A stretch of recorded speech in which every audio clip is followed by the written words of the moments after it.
Hello and welcome to Eyewitness Report on Channels Television. Relief comes the way of the people of Bali in Taraba State as Pamanga Dhaka Road gets the attention of the state government after several years. The partial collapse of Moro on her bridges in Kwara State raises concerns over its effect on rural economies in the state. We'll also follow up on the pictures taken in the aftermath of bandits' attack in Alkaleri and Toro local government areas of Bauchi State. Stay tuned for these and more shortly. I'm Yomi Otaibi. For the first time in decades, residents of communities along the Pamanga Dhaka Road in Bali local government area of Taraba State felt a sense of belonging as the state governor flags off the construction of the 35-kilometer road. The present state of the Pamanga Dhaka Road project indicates construction work has been on for months, as most parts of the 35-kilometer road are leveled.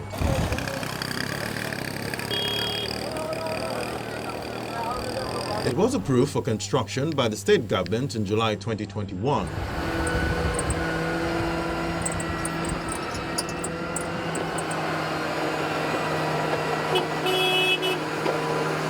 Although work has commenced, the official flag-off ceremony offers residents the opportunity to express their feelings about the development in the area.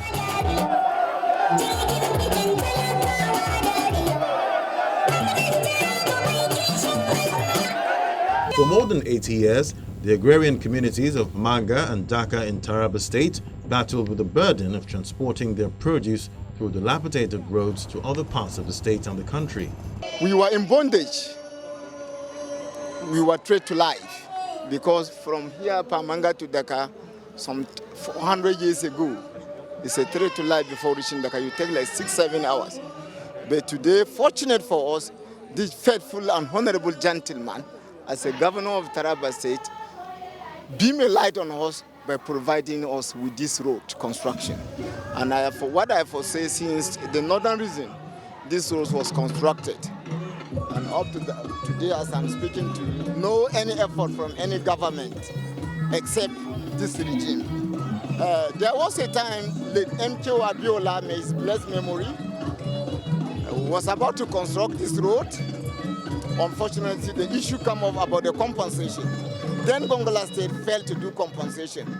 But with the coming of this gentleman, he liberated us and he's awarded this road. Almost 65% is completed. So we are grateful for him. Before, let's take it in terms of maybe if you want to refer a patient, the way we were suffering from this our road, before you refer a patient, you suffer because you can't get vehicle that will refer a patient unless maybe use of bikes, motorcycle.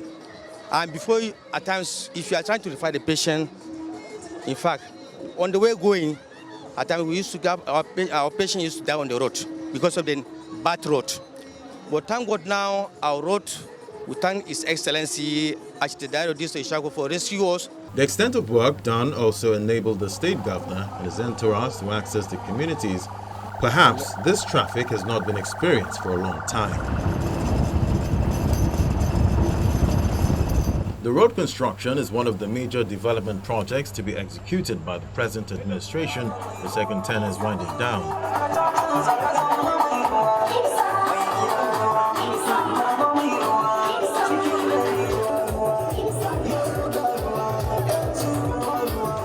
Excited Governor Darius Ishaku mounts one of the construction equipment to flag off the project.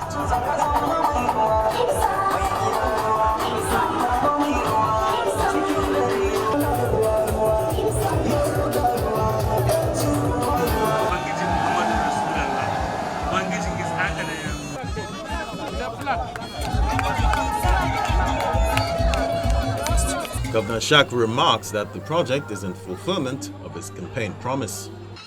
This road is very, very dear to my heart. As a matter of fact, I promised the late Dhaka chief that I will construct this road because of what his chiefdom has done for me. They massively voted me in 2015. And even though they didn't see the road, they only got my promise, they voted me massively in 2019. I'm so delighted and honored that history is making a landmark achievements today under our rescue agenda.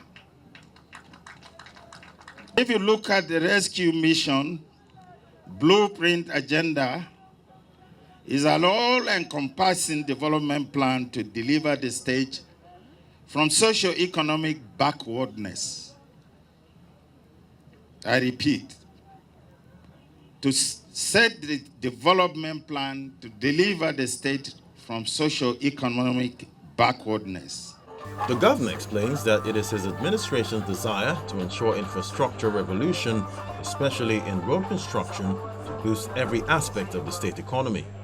Being very conscious of the fact that a good road is a catalyst to other facets of development. This administration has continuously funded all our ongoing road projects and embarked on other new ones, among which Pamanga Dhaka, a road of 35 kilometers, is one of them. In a bid to fulfill my campaign promises to the good people of Taraba State, my government decided to embark on massive road construction among other infrastructure as a solution for the development of the state and a measure to enhance the security surveillance. Despite the lean resources, we are still continuing, and by the grace of God, we will complete this job before December. On his part, the Taraba State Commissioner for Works says he has put in place a mechanism that will ensure that the project is delivered according to specification and standard. The ministry is happy that we are the vehicle for the giant strides of His Excellency, the Executive Governor, Architect Darius Dixon Ishaku, FNIA, FNITP, and also wish to inform you that due process was followed in the award of the contract. Just as the state government expects the best, the contractor commits to deliver on the expectation. Since we started the construction, we have given it the needed push and commitment, ensuring that the project deadline is met and on time. Since we arrived to this area, we have procured new equipment in order to meet out our deadline, and we are optimistic that this will be achievable. The construction of Pamanga Dhaka 35-kilometer road is awarded to Geld Construction Company at a cost of 10.3 billion naira. It is expected to be ready by December 2022. Transporters in Kwara State are appealing to the state and federal government to speed up the construction of Moro or high bridges in Asa local government. This renewed call comes over worries that the new bridges, which are meant to replace the old ones, have been abandoned for over 5 years. Located along the Kwara-Oyo-Benin Republic border, Moro or hard bridges, together known as the Bailey Bridges, were constructed during the colonial era. They have since become weak, but repairs from time to time keep human and vehicular traffic flowing. Presently, a section of the Ohio Bridge is damaged and simply impassable. The alternative route created by motorists near the bridge cannot be used. The path is often flooded by high volume of rainwater.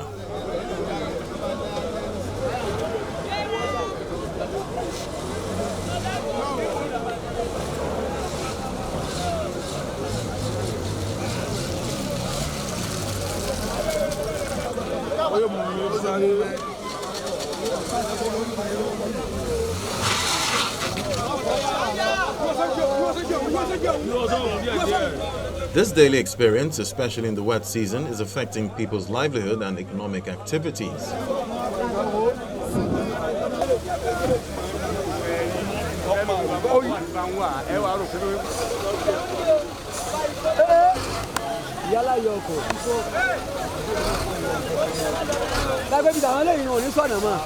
The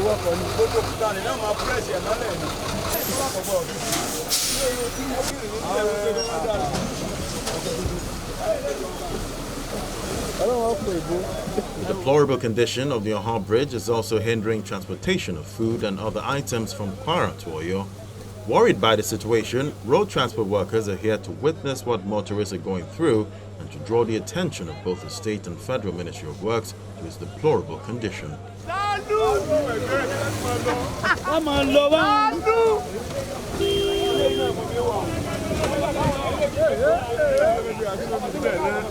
The project for the new Moro Bridge is said to be abandoned shortly after construction commenced. This construction works has been abandoned since 2018. It may interest you to note that the construction of Moro Bridge to Ilorin-Igbeti Road was awarded on 22 March 2017 to Biligio Beggar contract. It should be noted that the colonial era Billy Road has collapsed. This caused so much hardship for us, and we beg the Honorable Minister to save our soul and help our business not to collapse. We make this passion appeal to the Federal Ministry of Works, especially the Honorable Minister Babatunde Rajifashola, to also pay attention to the Oyo Bridge as he does to other elsewhere in the country. We appeal to the Honorable Minister to save our soul by directing the contractors to go back to the site without any further delay. Our people are suffering. Our businesses are collapsing. We've seen the alternative routes. The alternative route also is not motorable. So, and this is the road that links the Kwara State with Oyo State. And most of the food items pass through this major road. So, and I can assure you that something will be done, very urgent. It's just be patient with us and with the government. They too, they are aware. Oyo and Moro bridges connect communities in Baruten, Kayama, and Asha local government areas in Kwara State to communities in Oyo State. A permanent solution requires that contractors for the new Moro Bridge should be remobilized to the site. The hope is that the rural economies in the area will bounce back. Let's take you to communities in Alkaleri and Toro local government areas of Bauchi State as the state governor, Bala Mohammed, visits the area after attacks by bandits recently. While commiserating with the victims, the governor encouraged members of the affected communities to work collectively with security agencies to tackle the security challenges in the domain. Sabungeri village is an agrarian community in Alkaleri local government area of Bauchi State. It recently came under attack by gunmen. 70-year-old Mariam Mohammed was reportedly shot dead and 7 people abducted. Late Mariam's son is still tending wounds from the attack. Sun harbe ni Allah bai ba su nasara ba. To sai jatumana ta zo, da ta zo kuma sai suka harbe ta sai koranta ya kare. Bauchi State Governor Bala Mohammed, accompanied by heads of security agencies, commiserate with the people over the incident. The governor extends the visit to Narabi, Toro local government area. 8 incidents of gunmen attack was reported recently in Toro. He wants everyone to act collectively in securing their environment. It is becoming unacceptable. There are issues, and we have discussed with the village heads, with the security agencies. Since the coming of this Commissioner of Police, Director of SSS, and the Civil Defense, we have seen change in terms of reward and punishment. All the bad acts have been arrested. The person who perpetuated this mayhem has been arrested and is facing the law. And we are going to follow the case with keen interest. We know there are issues. Even our community leaders should be more vigilant. Compromises are everywhere. We have people coming into Toro and Alkaleri because of the size of the local governments and the terrain It has bushes and rivers and gorges. And we have diverse, heterogeneous people. We cannot stop people from coming in, but criminals are not welcome. And we have to take responsibility at the village level, at the district level, at the security level, even at the government level. Our numbers are with you. The DSS number is there. The Commissioner of Police number is there. We have about 5 DPOs here. So please be vigilant. The Commissioner of Police also seeks cooperation from the people.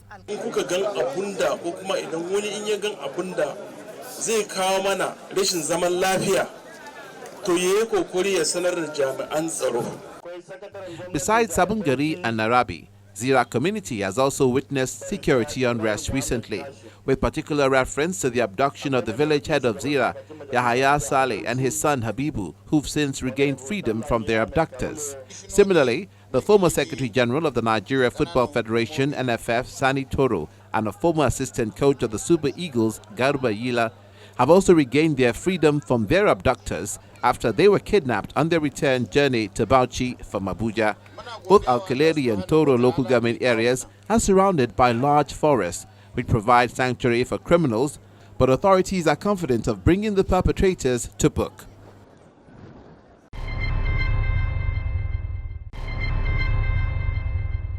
Welcome back. The Lagos State government appears not to be taking it lightly with defaulters of building regulations. This was further demonstrated by the State Building Control Agency, which brought down a distressed building in a renewed effort to avert building collapse. From a distance, everything seemed normal with this two-story building on Bola Street by Glover Street in Ebutemeta, Lagos mainland. But a closer look reveals otherwise.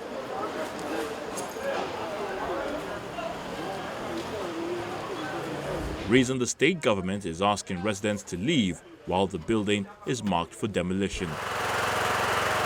The building used to house a school, but still houses this pool of stagnant water, a sign of a distressed structure.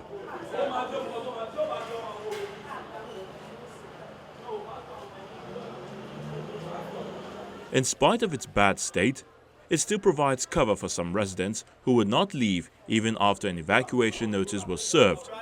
Now they are made to forcefully leave at the site of the bulldozer on standby for demolition.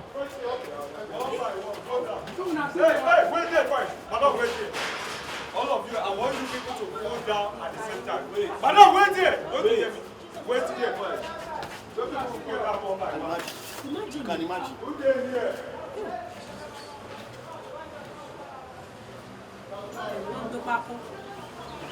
Hey, wait here. Wait, Papa. Hey, Papa, wait here. All of you will go down at the same time. Sorry.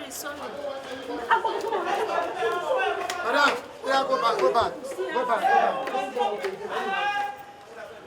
You know them, and they are going down. Oh, yeah.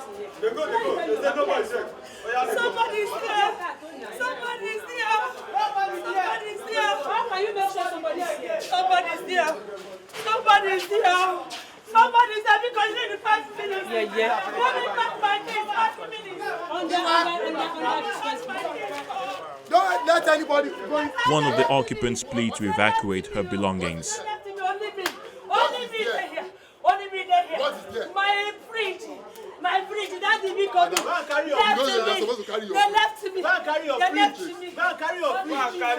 Come and help me.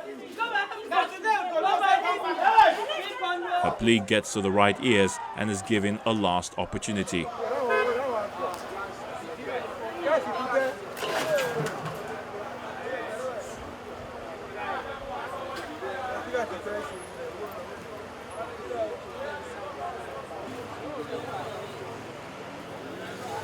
Everyone is ushered out of the building, and within a short time, the bulldozer begins the task of stopping the house from causing harm to anyone.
Earlier, a man in possession of a result of an integrity test allegedly conducted on the building by the Lagos State Materials Testing Laboratory protested the action.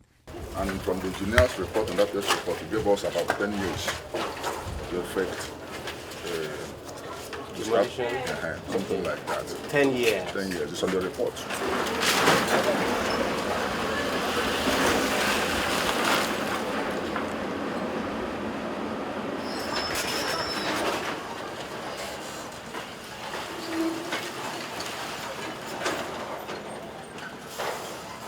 He claims that the building was given a longer lifespan. We cite the document done in 2020, which counters his claim.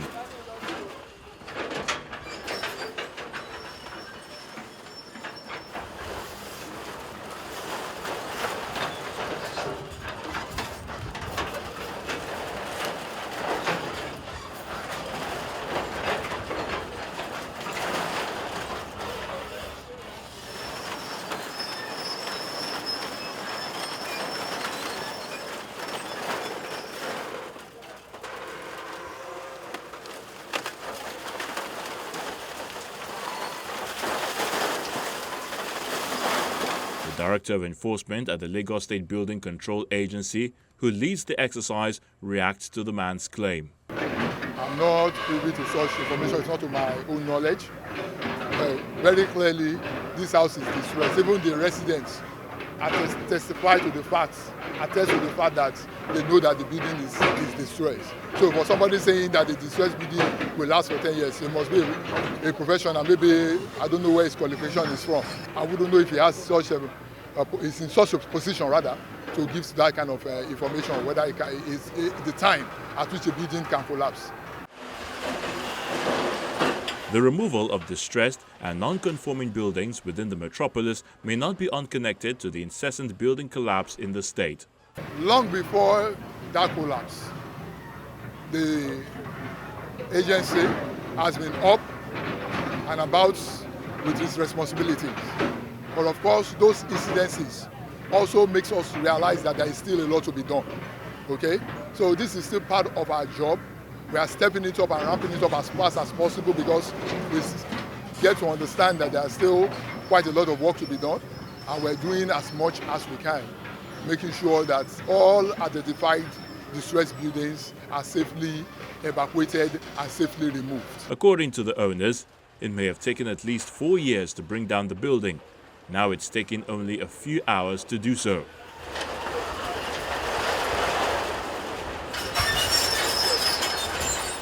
If you find your building to be distressed, your life matters first. It can be replaced. Your building can be replaced, other materials can be replaced, but your life cannot be replaced. And as long as you cannot say at what time a building can actually collapse, the best thing is to evacuate. When you evacuate, then you notify the agency of that distress building in a situation where it is not clear yet to the agency or it's not in their information within their knowledge.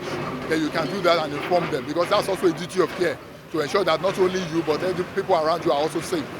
So when you do that, then other steps will be followed to ensure that the building is safely and appropriately brought down. This building on Herbert Macaulay Street and the other at Borno Way by Ibadan Street, as well as this one on Borno by Abeokuta Street, all within Ebute Metta, are some of those already marked for demolition. We recognize self-demolition, but then appropriate protocol needs to be followed. It requires permits and some other things. And once those are done, and to our knowledge and the qualified people are involved, they are professionals. I'm talking about the professionals are involved, because it's not just trying to just build out a building. It needs to be done safely. So once those people are involved, they go ahead, it's allowed. One hopes that occupants take a cue from previous demolitions and save their belongings way ahead and avoid the last-minute rush and much more the danger the houses portend.